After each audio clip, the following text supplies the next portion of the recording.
Hello, everyone. Welcome. Sideline Brief Podcast, episode 237. A lot has happened over the weekend, from the UFC to the NBA draft lottery to maybe the brooms getting coming out in the NBA series. We had a lot to talk about. Maybe the hometown team finally got the number one pick. UFC 328, great main card. We'll talk about that as well, recap. And like I said, the brooms were brought out for one of the second round series. So a lot to go over. So with that being said, guys, stay tuned.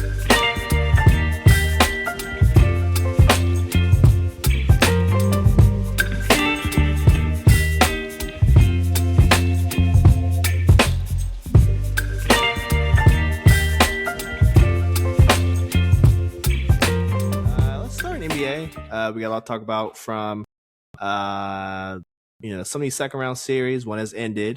We have two teams to recap in the previous round, the Celtics and the Nuggets, who lost both in 7 games. What should we start off first? I feel like let's get the recaps done and then we get into the exciting stuff. First up, I guess let's dive into the Celtics. Celtics blew a 3-1 lead, first 3-1 lead that they've blown in their team history. So that's impressive from the standpoint of it took so long, but not impressive that it happened. A lot of question marks surrounding this team. They kind of moved off a lot of pieces last year to kind of free up some money, get under the luxury tax, and what they thought was going to be a down year. But coming up on the number 2 seed in the East, didn't make out the first round, but still pretty impressive. Jaylen Brown probably going to finish top 5 in MVP voting, but I think the biggest question, guys, is he going to stick around for this next iteration of the Celtics? So let's start off with that. Jacob, how would you grade the Celtics season? And then what do you think is going to happen this offseason? There's rumblings of, Jaylen Brown potentially being shopped after his recent comments that he made, I believe, a week or 2 ago? I think literally the next day after they got eliminated, he started some rumblings on his Twitch. So what do you think? I think Boston's a tough team to grade just overall because they did have a fantastic regular season. Jaylen Brown kind of emerged as the number 1 guy with Tatum being out for the season with the Achilles injury. Mm-hmm. But I do think there's a lot of noise going on there. And I mean, if you guys are true NBA guys, there's been a lot of talk about breaking up Brown and Tatum for many years. But I personally think that these are 2 guys that, won an NBA championship as a duo. Mm-hmm. I think they'll probably figure it out. Chances are, Brown was just emotional and kind of pissy when he got on this, on the Twitch and said that it was his favorite year of his career because he was the number 1 and the refs need to be studied. And honestly, he was just complaining and kind of being a sore loser. I think if the Celtics were smart, they know exactly what their key to the formula is. They're a 3, live by the 3, die by the 3. Certainly died by it in Game 7. Yep. I think overall you got to give them like a C or a C- just because this was a team that was going to at least look to be the representative from the Eastern Conference, and for them to get bounced in the first round, let alone up 3-1 and squander that lead to a 76ers team that just went ahead and got swept the next round after that. Not a good look for Boston, but I do think other than some depth moves, they'll probably keep the core together here. All right. I think I'm tending to agree with you on this one, but Lawrence, do you have a differing opinion here? How would you grade the Celtics season? And do you have a different opinion? I don't know. I would kind of say their season was like a B up until the playoffs. Mm-hmm. This was the team that everyone was making fun of, that they didn't have Tatum the whole season, and we're going to see what you do once you get there, kind of thing. But they didn't really, take too much, I guess, grain with that salt. But they were second in the East, third in the East. So like respectable without your second best player, mm-hmm. Back and forth, arguably. Vucevic has got $21 million that's ending on this contract. Dude, man, barely played towards the end of the 76ers series anyways. Probably not bringing him back. So that's some money you can go spend on someone else. Luka Garza played just as many minutes in the last 2 games as he did, so I guess you can pay Luka Garza $2.4 to $2.8 million the next couple of years and not really have to worry about much. He's probably going to get you the same amount of rebounds as Vucevic would. Probably not the same amount of offensive production, but he was an offensive powerhouse at Iowa, but he is 27 years old now, so who knows where that's going to go. And then they got Matt Shulga down there. Pretty sure he was a VCU kid back in the day. Yeah, 2 years little ago. asshole. Mm-hmm. But I don't know. Sixers would be fine. Sorry, not Sixers. Celtics would be fine. I don't think there's gonna. I think the season was just like a wash, anyways. Like, how far did you really think you were gonna go with Tatum not being available half the season? And what kind of placement they would have had in the postseason if Tatum had been there like 20 more games or 10 more games than he was? Like, I don't know. I think Jaylen Brown was just a crybaby little boy when he was posting how his frustrations were, because all he's done in the league since he's come in is win, win, win, win, win. And then the one season he doesn't win, he throws a little hissy fit. Might show more of like his mental toughness. That might be more what needs to be talked about rather than the player that he is. And maybe he doesn't like being the number 2 to Tatum. Maybe this season is like the come out party that like, man, I don't need this, to his mind at this point, this bum on my team who's not going to play half the games. But then again, man was hurt. Couldn't do anything about it. Like I said, I think he was just sad and upset, and he went to Twitter and setting his phone down. Yeah, I think I'm gonna agree with you on this one, Lawrence. In terms of the grade, I think a B, considering the expectations going through the season. They weren't expected to do much. Definitely outperformed expectations, especially after shipping out. You shipped out Drew, you shipped out Porzingis, Big Al. You didn't want Big Al back, so you sent him to Golden State. Even at the trade deadline, you made more moves. Like you sent out Simons, who was honestly, he was kind of balling. Yeah, as in this system, when he was just letting a 3-point marksman, he was kind of flourishing in the system. So I'm surprised they kind of let him walk, or they traded him to go get Big Vooch. But in terms of roster construction going forward, I'd be interested to see what they can get for Brown if they really are floating him about. I think there is some truth to that, because it seems like every summer, except for the one that they won, obviously, that there's been rumors about Brown potentially on the move. So I think he is on the trade block for the right price.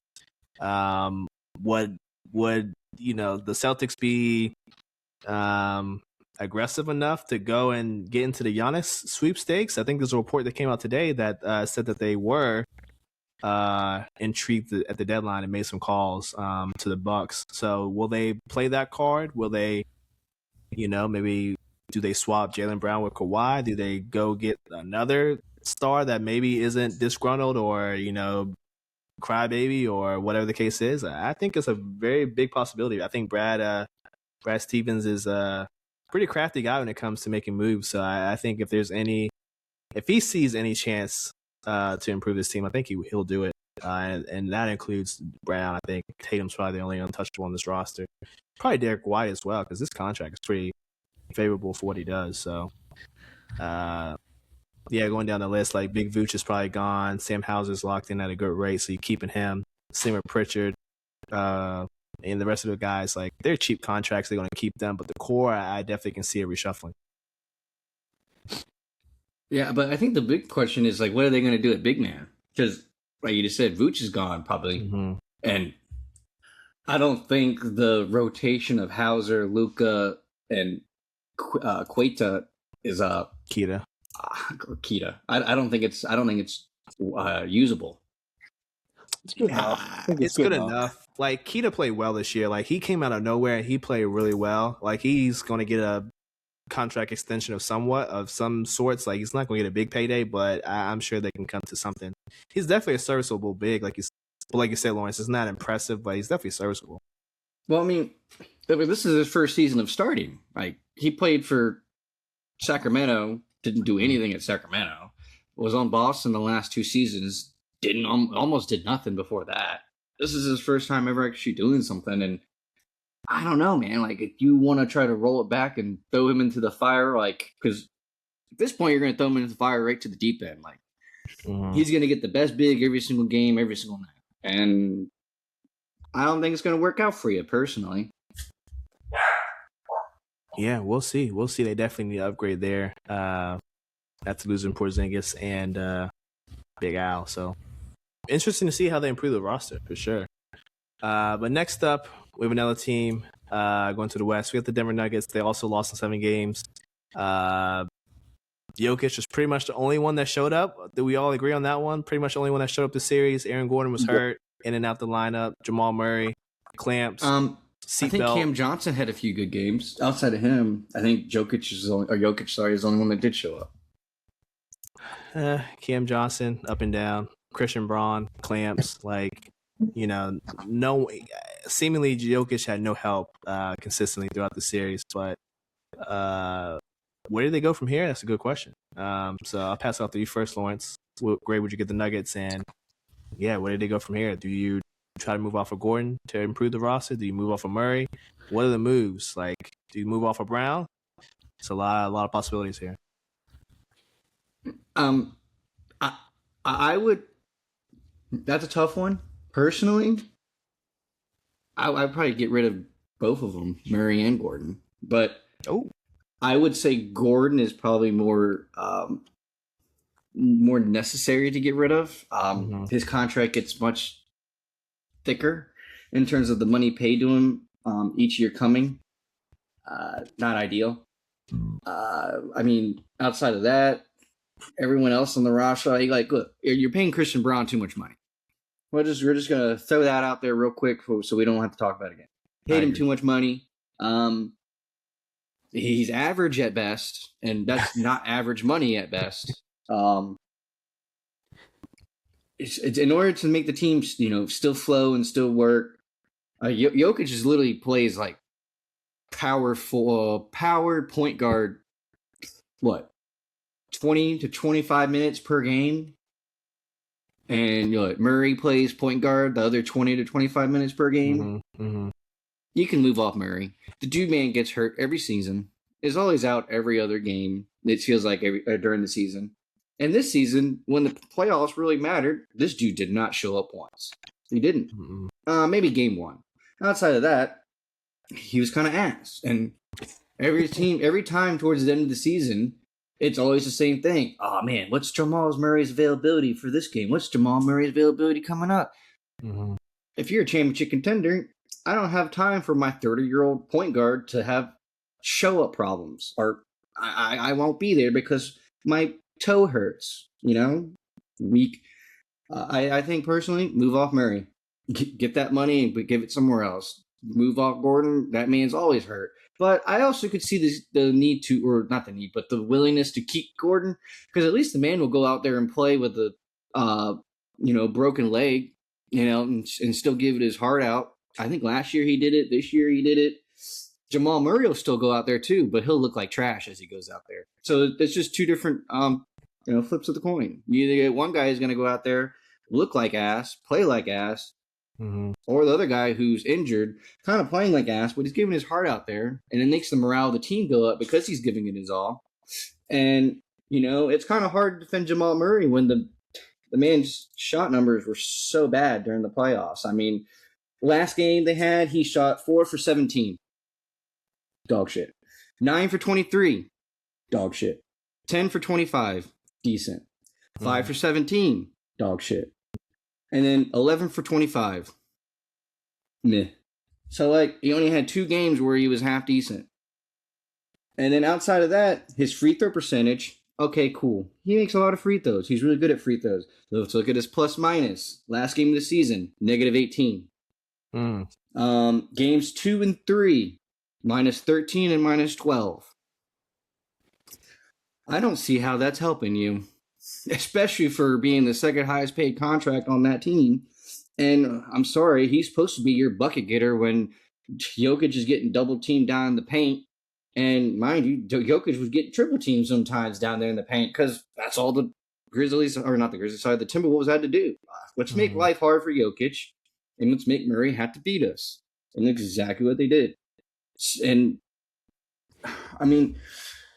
let's see someone else on the team. Just because, I called him trash, so now I got to go to someone else to see how they did.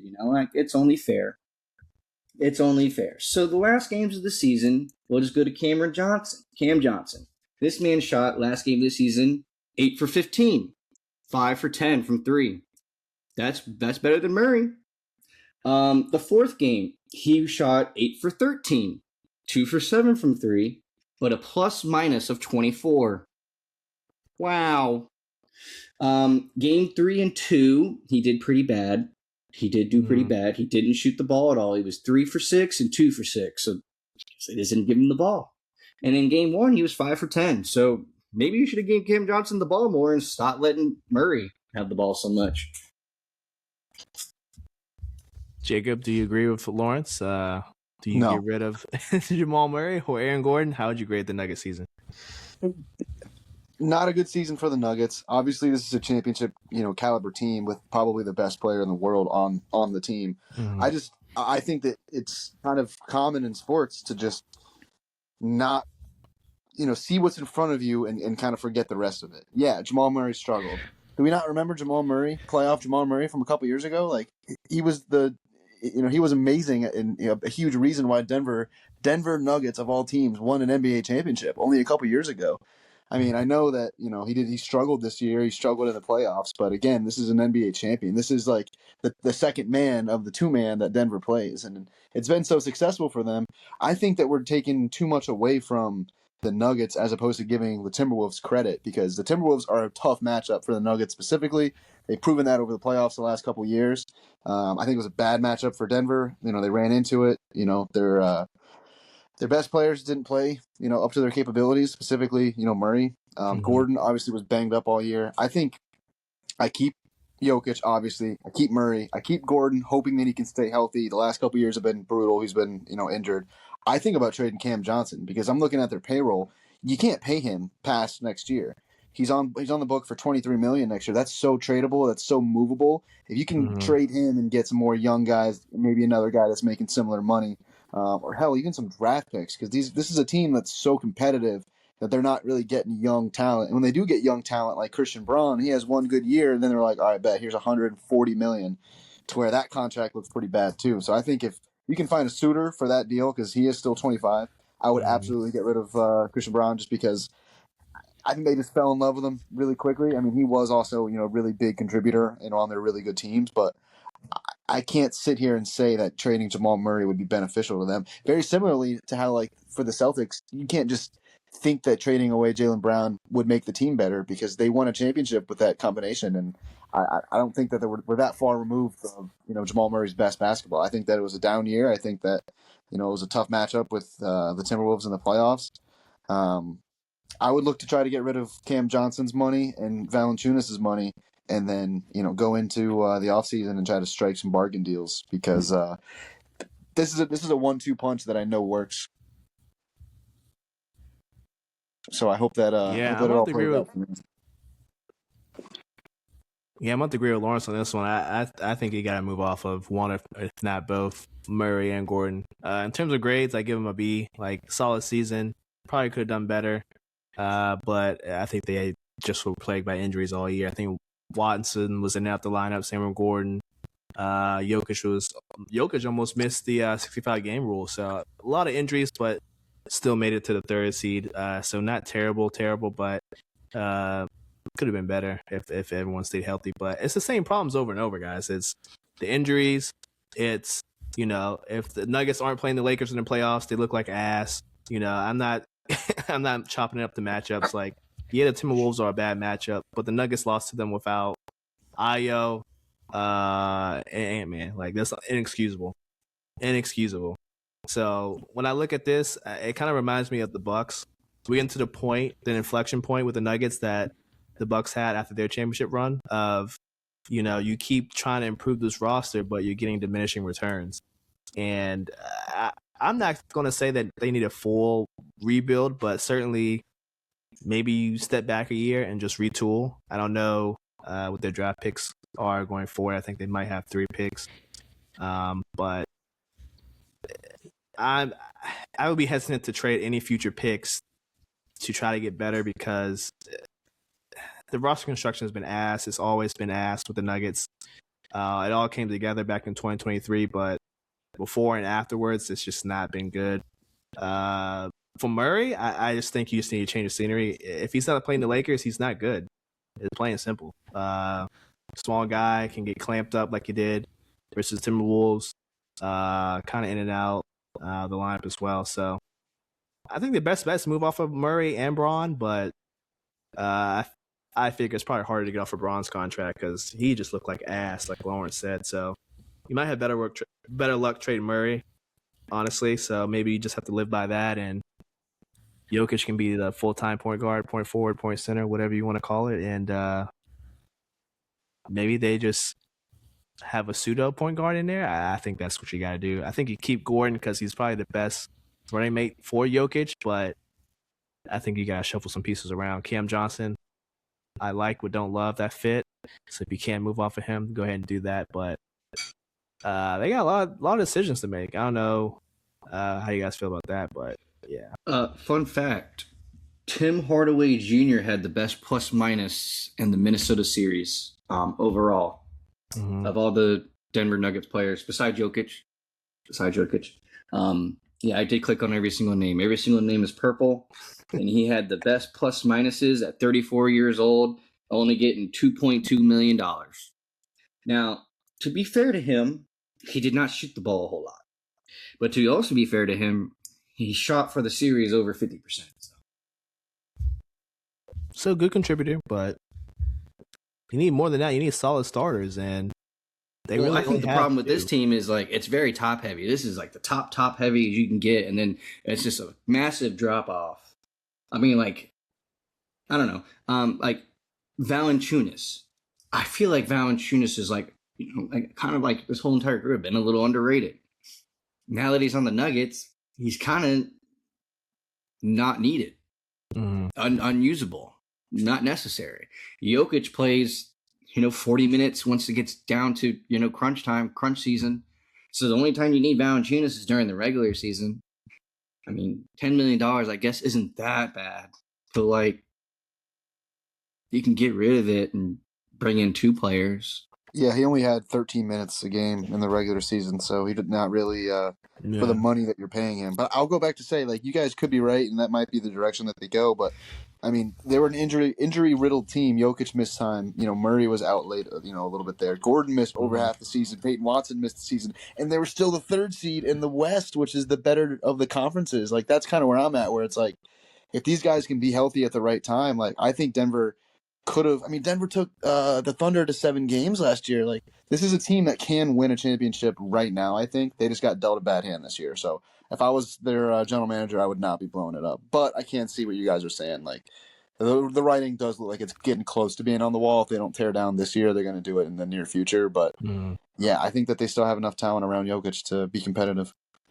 One of the top trades for Murray, that's like on FanSided, says Murray for Klay Thompson, PJ Washington, the number 9 overall pick, and 2029 first round pick. I feel like that's too much. Because like we were saying, they don't have any draft picks. And then the other one is to Brooklyn Nets. Murray's definitely not going to allow himself to get traded to the Nets. Now, I guess this one I kind of think is a respectable trade, is Jamal Murray to the Orlando Magic for Suggs. I'm not even going to try to say that man's name. Nope. And then Josh Richardson. Thanks. Yeah.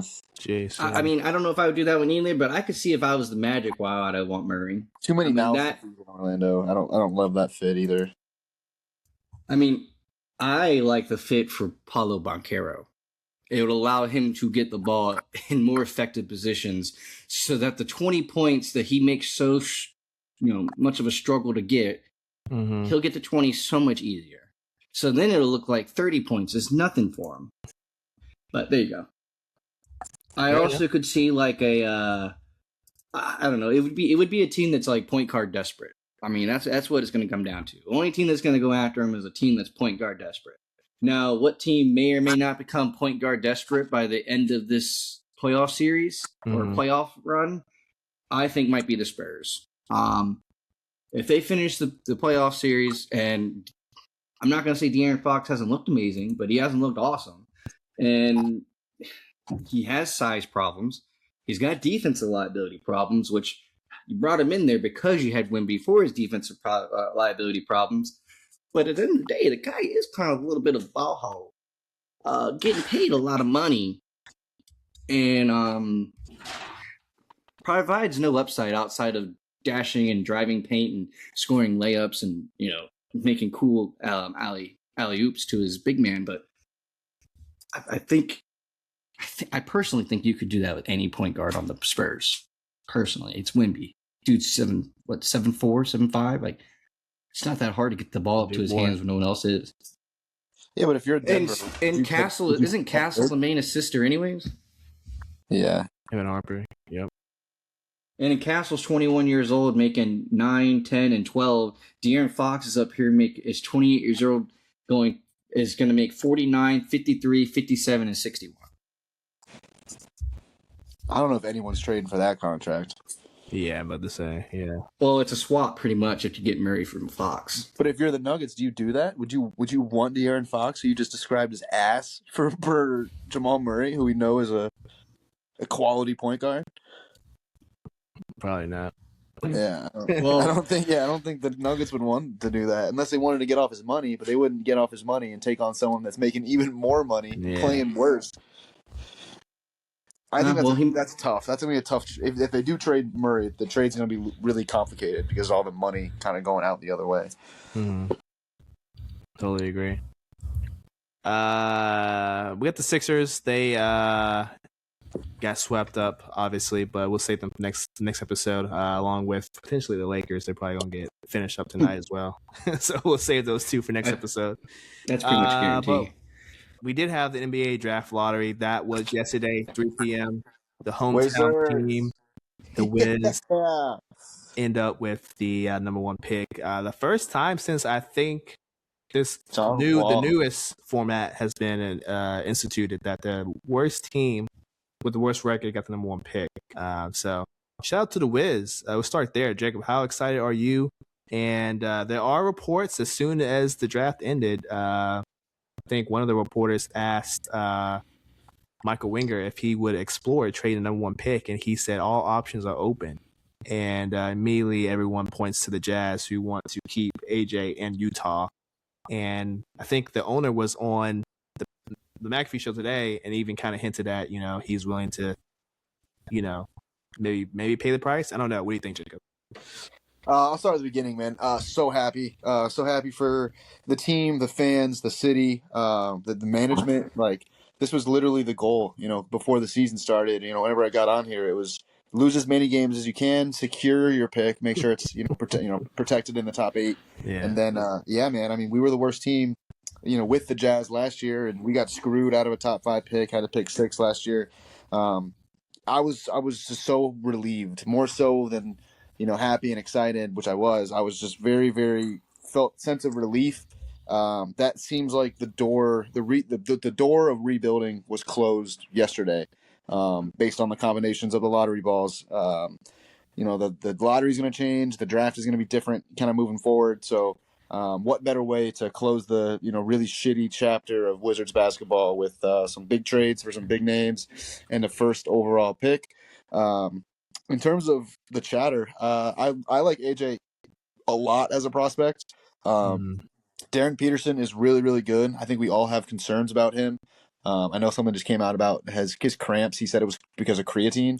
So I don't know. Yeah. I don't know. I'm not a doctor. I'm not huge into that. But I do think that AJ is definitely the number one pick. And if Utah overpays, I would be inclined to have the conversation. I do think that there's kind of a negative narrative to trading out of the number one overall pick. It kind of just sets like a weird precedent. So if they do end up doing that, they need to, really get a ton of value back, which Utah is in position to do. They just got Jaren Jackson Jr. if they wanted to get rid of Markkanen. Not really sure how that kind of looks on the Wizards team, but I'm just kind of thinking Ace Bailey was someone that the Wizards really wanted last year. Bingo. They wanted to swap. Like there's definitely some routes and avenues and conversations there, but shout out to the Wiz, man. I just feel so happy and so relieved. It's kind of depressing when you're rooting for your favorite team to lose every single game. But no more. That's not going to happen anymore. I think for the first time in a long time, the Wizards are going to be competitive next year, and that makes me extremely excited. Lawrence, what are your thoughts on the Wiz getting the number one pick, represented by John Wall, the previous number one pick of the Wizards way back when. I think it was 2007. How you feeling?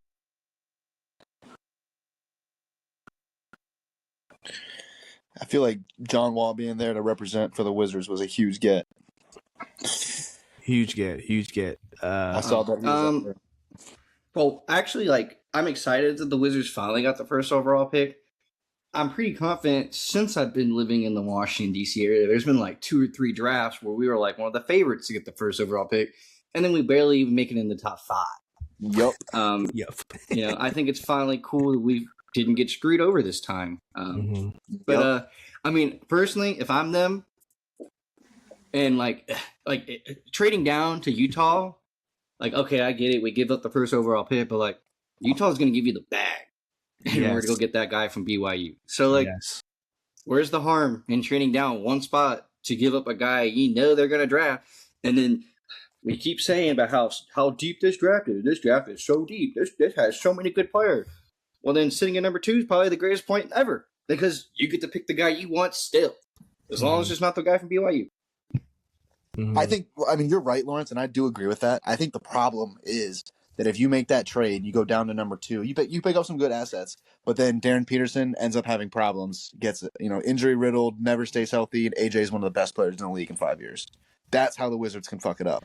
So, like, I'm still open to the idea, but, like, there's so much risk as opposed to just taking the guy that you know and believe is the best player, which is AJ Debonza from BYU. Yeah, I think if you're the Wiz, well, first off, shout out to the Wiz. This was needed. They need something to look forward to after tanking all season. It was pretty miserable.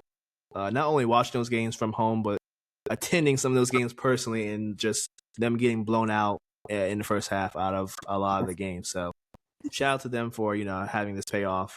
But secondly, I think you gotta seriously consider if it's an overpay. I would seriously have that conversation, and it has to start at overpay. So we're looking at, let's swap. You go down to 2, throw in one of your good players. If it's Triple J, if it's Laurie, if it's Ace Bailey, like Jacob said, Ace Bailey was high on the Wizards draft board last year. If they start there, I think we got some. All right. And if you're the Wiz, you sell it as, hey, we still get a good player in this year's draft, and we get additional cracks at it. Because if you're the Wiz, you got to think about this. Yeah, you traded for Trey. Yeah, you traded for AD. Still unknowns. AD, seems like 1 foot in, 1 foot out. Trey seems like he wants to stay there, which is great. You guess you have your point guard of the future or the next couple of years. But the Wiz aren't in a position where they need AJ, right? I feel like it'd be a nice thing to have, right? But if you have a couple more cracks at it, and you get another young prospect or just a really good player, like if Utah's willing to, let go of Laurie, then I think you really got to consider that. I think you really got to consider that. But it starts at an overpay for sure. I agree. Hey, I just like the ability that the Wizards finally have options. Yeah, it's something they never have had. Yeah, and I trust his front office way more than the last one. I think Michael Winger, proven guy coming from the Clips, and then I think the GM is Will Dawkins, right? Another guy is proven. I think he's a good eye for talent. So they're not going to screw this up. They're not just going to take the first offer they get. I think they're going to do some due diligence, and it's going to come up and down up until the clock starts in terms of if they're going to trade this pick or not. So. We'll see, but I think the other biggest story out this one is the Pacers do all that tanking as well, and they lose their pick. So in reality, they massively overpaid for Big Zoo. Hey, I love Big Zoo as much as the next person, but giving up the fifth pick in this draft plus a 2029 first rounder, that is an exorbitant amount of assets for. What, a fringe all-star, if that? I mean, he's a top-end starter. Let's just say that. He's a top-end center. That's just a lot. No, I mean, arguably, right? You're saying that he's a top-end starter, and he's arguably a borderline all-star. He was playing in the West. On the East, I think he's a guaranteed all-star. Who's he competing with in the East? It's a big man. Giannis, Bam, Cat. Giannis is a power forward, not a center. He's a power forward. Bankero. The All-Star is positionless now, so. Oh, is it really positionless? That's stupid. I thought we're basing it on centers. I'm talking about centers. Name me 4 centers in the East that are better. Siakam. Alex Sarr, Anthony Davis. I don't think Alex Sarr is better than Zubac at this point in his career. Maybe Alex Sarr has the ability to be better, but if we're doing straight up right now, I'd rather have Johnson. I'd rather have the fat white boy than the skinny dude. Jalen Johnson, Duran. I mean, yeah, he's not Embiid. Yeah, he's not making it East. Twin Towers. Yeah, one of the Twin Towers is going to make it. The Twin Towers they literally work against each other for the All-Star position. Like, they literally take away their ability to make All-Stars because they both do the same thing, which is why, and I will say this and I will die on this hill, that is why Detroit won this series. And that is why the Cavs will have to eventually blow this team up after the end of the season, because it does not work. It just simply does not work. Because one of them cannot get going when the other one is going. So there's no reason to have the other one when the other one is already going. That's fair. So are you saying the Pacers did not overpay for Zubac? Oh, they definitely did. I'm not saying they didn't. But I'm also saying that you guys are clowning him as if he's not like an all-star. But I think he's an all-star in the East. He's like a medical replacement guy. Yeah, literally for the all-star, yeah. He's an all-star replacement player. Like, no disrespect, like respectfully. Like, he's getting in there if someone is unable to play. Well, how old is he? He's 29. Shit, he is old. I mean, he's on the right side of 30, but we just listed like 6 guys that are going to make it over him. Yeah, but he's making $20 million a year. Yeah, that's nice. Good contract. It just looks bad now. I'm not gonna lie. I kind of like the Pacers. I mean, they already know they're scrappy. I like Zubac on the Pacers for the sole purpose of it gives Siakam 4 more years of youth, 2 more years of youth, 3 more years of youth. All it does is make Siakam's life easier, and that is their guy. Like, as much as like Halliburton is like the face and the pretty boy of them, the heart and soul is Pascal Siakam. That is the heart and soul. That is what's making the engine grind and move. He took the Raptors to the finals. Now, mind you, he did have Kawhi Leonard, but he was the engine that kept it going. He was the one that was the second man to Leonard to get there. And then when they did get to the championship, he was the second man to Halliburton, but he was the guy who they had to double team half the time, which allowed Halliburton to do whatever he wanted sometimes. They played 82 games and they lost 62 of them. Halliburton is the heart and soul of that team. Siakam was healthy this year. You're not going to say that he was the heart and soul of the team. They won 19 games this year without the heart and soul of them. I know what you're saying. Like, Siakam is probably the better player. He's like the glue guy. He's the glue guy, but Halliburton is the face of the franchise. He's the heart and soul of the team. I said he was the face of the franchise. I said he's the face and pretty boy. You said that Siakam was the heart and soul of the team. Tyrese Halliburton is the heart and soul of that team, because without him, they heart and soul is more the glue guy than it is the face of the franchise. Face of the franchise is not heart and soul. I don't know. I think that you're asking a guy to make a team become good when they first off didn't want to be good. They wanted to lose games. They didn't want to win games. The Wizards could have won more games this year than they did. They didn't want to win games. All these teams didn't want to win games. And that's why they're making these tanking rules, because teams, they find loopholes. And the Pacers thought they found a loophole, and they fucked up on their loophole because they couldn't lose enough games. They fucked themselves because they couldn't lose enough games. They did fuck themselves, but also I think it's hilarious because their owner actually came out and apologized to the fans. Like, he actually issued a statement. I thought that was so real. Bro was like, "I'm so sorry, guys." I get it. We tried to lose and we lost. Not good enough.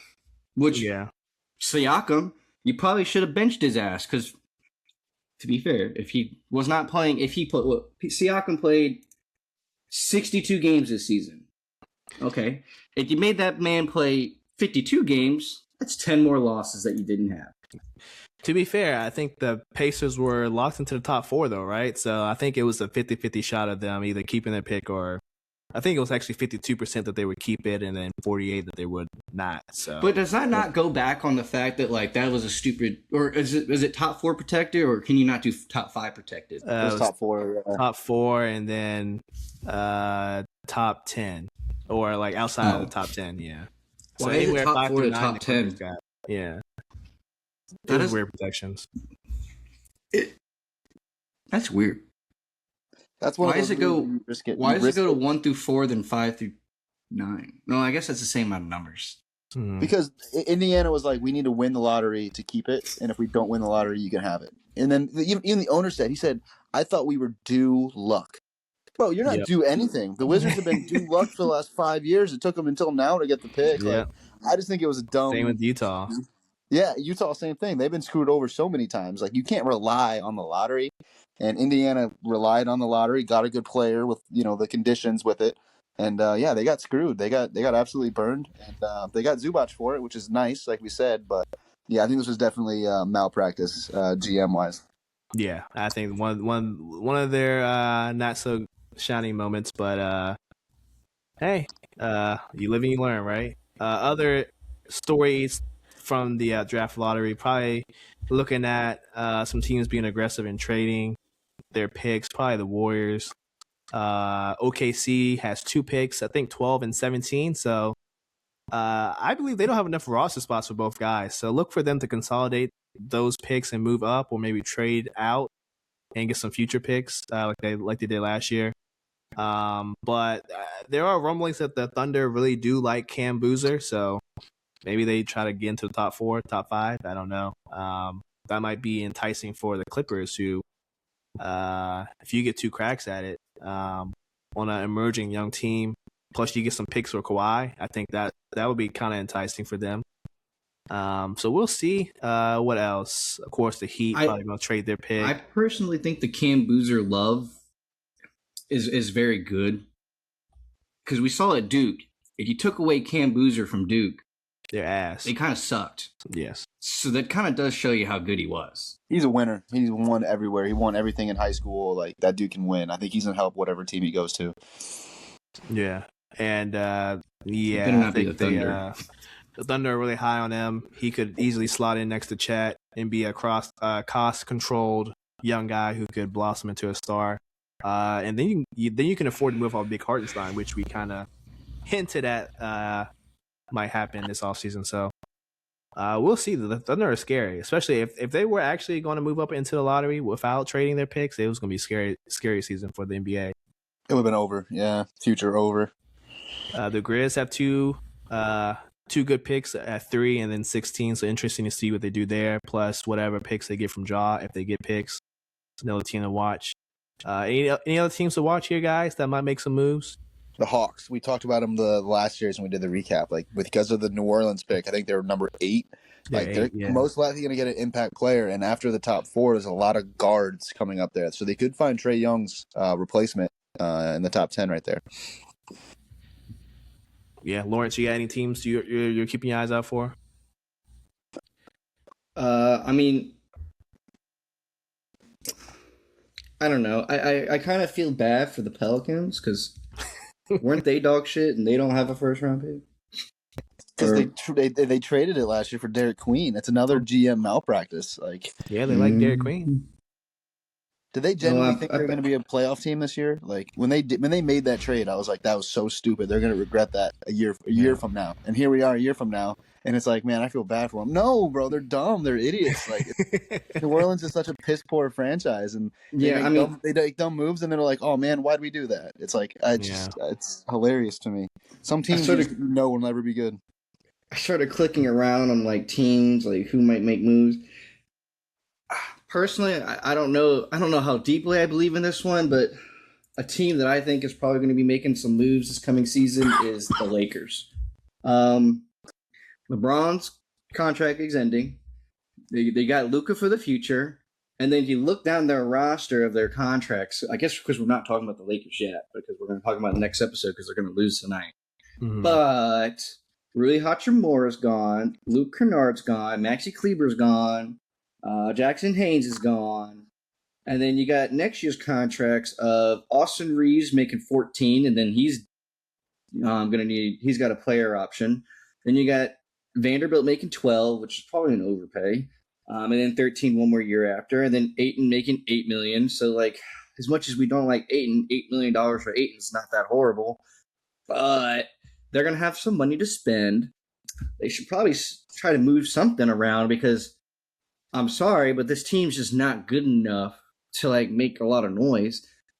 You don't know what's going to happen with LeBron. You don't know what's going to happen with half your team. And Luka's not going to hang around if you got bums on your team. And we keep talking about how, stacked this, draft is, how awesome it is. Well, Dan, you might have to re-sign one of these guys, trade them and trade away your first round pick, and then try to move into the top 15 to try to just get a little piece of the magic that's still up there. But I think the team that's going to try to make a move is the Lakers. They don't have a choice. You're in the market that always has to be moving, always got to be doing something, always got to have something new.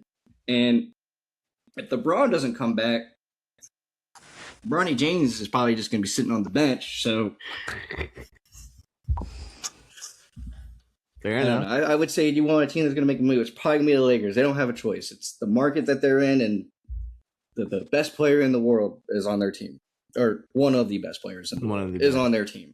And the reason he got hurt this season is because you pretty much made him do everything in order to win games. Like, this man had to score 40 points a game in order to win. I think Luka would love to be able to score 32 to 35 points a game and win, instead of having to go all balls to the wall to get 40 to 45. Yeah, we'll see. We might, chances are we'll be doing the Lakers and the Sixers next episode, so plenty of time to talk about them next. But yeah, we'll see. NBA draft is next month, so a lot of time to kind of dissect where teams stand, possible trades, including, Giannis is most likely going to be dealt by the draft, so plenty of time to cover all those topics. But last but not least, guys, we got the UFC 328 was this Saturday, and let me tell you, one hell of a card. Two great main events, co-main event and main event, great fights. I'll let you guys have this one, but me personally, as a casual fan, I loved it. Yeah, what an absolute couple of title fights. I mean, the entire card, like you said, was pretty fun. There's some boring prelim fights, but we'll probably just skip over those. Sean Strickland and New. It says on here he was plus 375. He ended at like plus 455. Massive underdog, fighting an undefeated guy that's just bulldozed through everybody. And yes, Sean Strickland pulled it out. I think he won round 2, 3, and 5. Was able to kind of neutralize Hamzat's wrestling, was able to get up, was able to even kind of be in control on the ground at one point, which was insane. And Sean Strickland just getting into these greasy, close, decision wins that, when it came down to it, Hamzat was exhausted in the 5th round. Strickland had more output. Strickland threw more strikes. I was extremely impressed with him. And, he beat Israel Adesanya to get the title and now has a title victory over Hamzat Chimaev. So they were talking about on the broadcast. I think we're looking at a future UFC Hall of Famer here right now in Strickland. Yeah, I think he made himself a Hall of Famer with this win against Chimaev. Yep. I think that was like the etching in the stone was just when that, because that's a 2-time champion. He's a 2-time champion. Yep. Now, most time people don't become 2-time champions, but no, I think every single fight, besides the Sean Brady fight, every single fight from Jim Miller on was absolute perfection. Like exactly how it needed to go out, or not how it needed, but it was just beautiful. It was just beautiful. I think Waldo and Volkov could have been a little bit more entertaining, but obviously Waldo could not figure out how to get close enough to even do enough damage to Volkov. First round, I thought Joshua Mann was screwed because Tatsutsuro was literally just, he would just take him down every other moment he could, and it made it look effortless. Mm-hmm. And then you had to take a second, and you had to wait to DC to say, wait until he gets a little wet. And I was like, okay, let him get a little sweaty. Then it really came to the fact that he couldn't do it until round 4. And then he gassed himself out in round 4 trying to hold him down because he knew that once this thing goes back to the hands, I'm getting punched up and I can't do it. And in round 5, he got punched up and he couldn't do it. Do I think they stopped it a little early? Probably. Do I think that he was going to get his at least 4 or 5 punches real good and probably be carted out? Probably. But it was it was amazing. It was good. Mm-hmm. Unfortunately, King Green didn't get a performance bonus. No offense to King Green, but you didn't even have the best submission on the night. And I honestly, if he won the performance of the night, the only way he was going to get it was by TKO or KO. And the way Joshua Van won, unfortunate, buddy. You weren't going to get it that way either. So at least he's going to get some new shorts, some green shorts. But that's cool, That was a hilarious quote by Dana. I laughed so hard out loud when I heard him say that. I mean, Dana's just trying to do something for him because he did say on the mic, "You all didn't give me the bonus last time." And I'm not gonna lie, when he submitted Stevens and he was talking about getting his bonus, I was like, that wasn't even the best submission of the night. Jim Miller had a better submission. The Chimaeva's friend in the second fight had a better submission.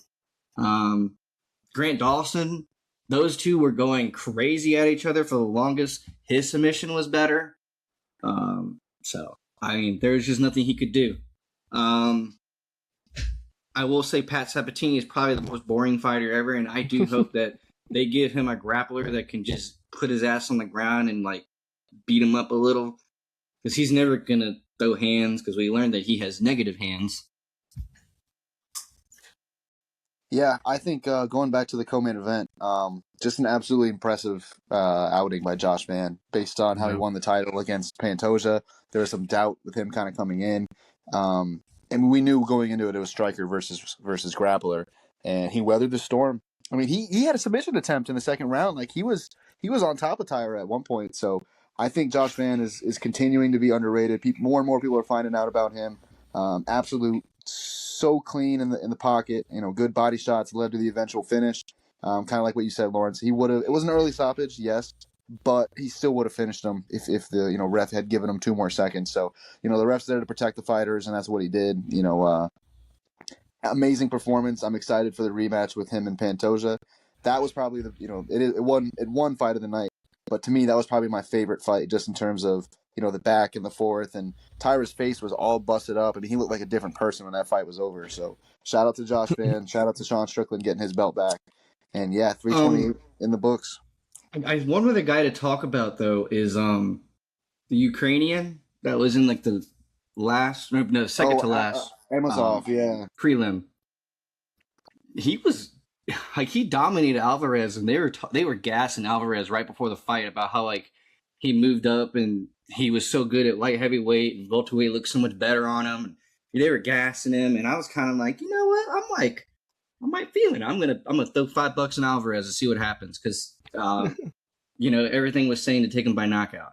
That's how he gets. This dude looked like absolute dog shit, and I was like, you know what? This is awesome. I'm Yaroslav. I guess I'm gonna bet on him next fight, because that dude looked good, and they're gonna give him somebody good too. That's a guarantee. He's getting someone in the top 10, because there's just no holding that guy back anymore. He made Neil Magny. First off, Anaconda choked Neil Magny. Neil Magny's as old as he is. It's not just some scrub walking. Proven that Anaconda choked him out first round. Joel Alvarez, they were saying a journeyman, been there, done that, been in a lot of good fights. This guy could have won first round. He just didn't get it done right before, and he got it done almost right into the second round. So I think that was probably one of the better fights. It won performance of the night, just like Jim Miller did. I mean, Jim Miller only won performance of the night because he got in and out of there in 5 minutes, less than 5 minutes. He got in and out of there in 2 minutes. And it's already set himself up to fight in 2 months, so he can get to 50 fights. Shout out to Jim Miller, man. That was probably the happiest I was before the main card and the belt fights, just because every time Jim Miller fights, he looks his age. I mean, that's a 42-year-old man, and he's had 50 some fights, just in his career, And he got re-signed to that 5-fight deal, and he's gonna approach 50 UFC fights, which is insane. Because you have all the other amateur and pro fights before you even get to the UFC. So shout out to Jim Miller. That's probably the best story of the night, just in terms of as a man, that made me really excited and happy for him. I feel bad for Jared Gordon. Jared Gordon's a way better fighter. He's younger, he's fresher, and ain't nothing like a Jim Miller guillotine. So shout out to Jim Miller. Still doing it. Yeah, and they said that last night they were saying that Jim Miller is going to make it to 50, and they were trying to talk about what other guy could make it to 50, if there is another guy that could make it to 50. And I'm pretty sure the only conclusion of a guy they said that could make it to 50 is Strickland, at the current moment on the roster is Kevin Holland. Oh, true, yeah. But he's only at 28 fights, and he's 33 years old. So, you need another 7-8 years. Yeah, he needs another 20 fights in, 10 years. If anyone's going to do it, though, it's Kevin Holland. That boy fights every 2 weeks. Well, Jim Miller will be fighting in 2 weeks because he did not take any damage. Yeah, shout out to the old guys, man. And also, like, we're kind of overseeing it a little bit, but like Grant Dawson, like I think he probably went through every up and down in that fight against Rebecca as you could, and I think Rebecca let him get that choke out at the end. He did. I think he could have just kept holding on because like they kept talking about how the dude had zero chin and how Grant Dawson was having such a hard time getting underneath there to choke him out because like Rebecca has zero chin. There's like almost no chin neck between his shoulders and his chin. Like there's almost no neck. And I don't know, he had that man choked out for probably about 3 minutes leading up until that point until he finally was able to get him to tap out. I think he just kind of gave it because I think Grant Dawson was up 2 rounds at that point and then pretty much was dominating round 3. So let the guy get a little bit of extra money. And it was tight, but it wasn't underneath his chin. And also, like, I know for a fact I had Grant Dawson to win by decision plus 300. This man tapped with 18 seconds left, and it wasn't even around his neck. I was like, bro, he gave up. Respectfully, Rumbeski's a beast. He's had a lot of fun fights. That's why I was like, no one can knock this guy out. I've seen him get dropped and get back up. Like, this fight's won a decision. Grant Dawson, he just had to tap with 18 seconds left. Ugh. Hate to see it. Dude, if he was going to tap, it was going to be in round 1 when Grant Dawson had him. He had him dead for rights. And somehow this man made it out of the guillotine that he was in.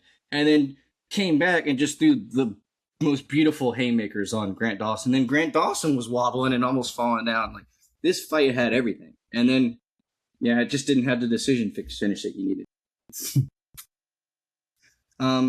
Another thing I guess we'll finish on is, like, I don't know. I feel like Buckley, personally, bro's got to figure out how to get the ground game going. Everyone is gonna, just take you to the ground and bully you because no one wants to deal with your knockout power in your hands.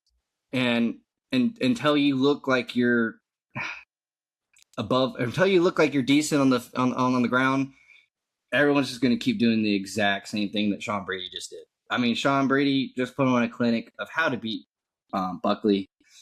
To be fair, though, they were saying that Sean Brady desperately needed to prove this to himself and everybody else because he did look pretty bad against Morales. And Morales is a young guy coming up.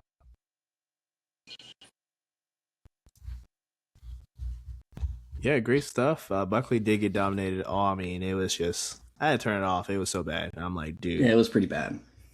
Get some ground game. And this coming from a cat. He doesn't have any ground game. There's 2 straight fights that he got dominated on the ground. Yeah. And then they were talking about how he was at Usman's camp learning how to fight on the ground. I don't see what he learned. They said he was like at Usman's camp for over like 8 months or something. He was fighting with Usman's camp for 8 months. I don't know what he learned. He didn't learn enough, apparently. Yeah, he didn't learn much, seemingly. But overall, great card. I think, back-to-back, great number of events. They got some great momentum going heading into UFC Freedom 250, which is not too far away, just around the corner. I think June 14th, so should be. I think we still have some good fights in between. So interested to see how the next month or so goes. Anything else before we head on out? Any updates for NHL playoff hockey, Jacob? Don't do that to Jacob right now. Sabres were up 1-0. They're down 2-1 now in their series, so boys got to figure that out. Montreal has looked really good the last couple games. Colorado had their first loss. That series is now 2-1. The Carolina Hurricanes went sweep in the first round, sweep in the second round. So Carolina's 8-0 in the playoffs. They'll be waiting in the Eastern Conference Finals. And the Golden Knights and the Anaheim Ducks are also tied at 2. Okay. Playoff hockey update. Lawrence, you got anything? I love watching the Ducks at home. The Ducks are just so fun to watch at home. If the Ducks could figure out how to play defense or have that half defense performance, I think we could actually see some I don't want to say noise, but like some fun in hockey, because like the Ducks have been dog shit for the last couple of years. So it's really nice to see the Ducks, do half decent, and they're having a competitive series against the Golden Knights. They took out last year's Western Conference champion. So like the Ducks have done everything right and everything they're supposed to do. I personally don't think they have enough to get it done against the Golden Knights. But I would love to see them at least drag the Golden Knights to Game 7 to probably give the Avalanche, a little bit more time to get ready. I don't think the Wild have enough to, fight off the Avalanche, like, overall. I think the Avalanche are just what their name is. It's an Avalanche coming to the finals. But also, like Jacob said, the Hurricanes swept Series 1, swept Series 2, and I think in like the first game against the Senators, they won like 3-0, and the first game against the Flyers, they won 3-0. So like they're winning with statements too. But the Hurricanes have never made it past the Eastern Conference Championship. So yeah, playoff hockey is in full swing along with the NBA playoffs. We'll have more updates for you guys later this week, but that's all we got. Thank you guys for watching on YouTube, listening on Spotify, episode 237, and we will see you guys later this week. Peace.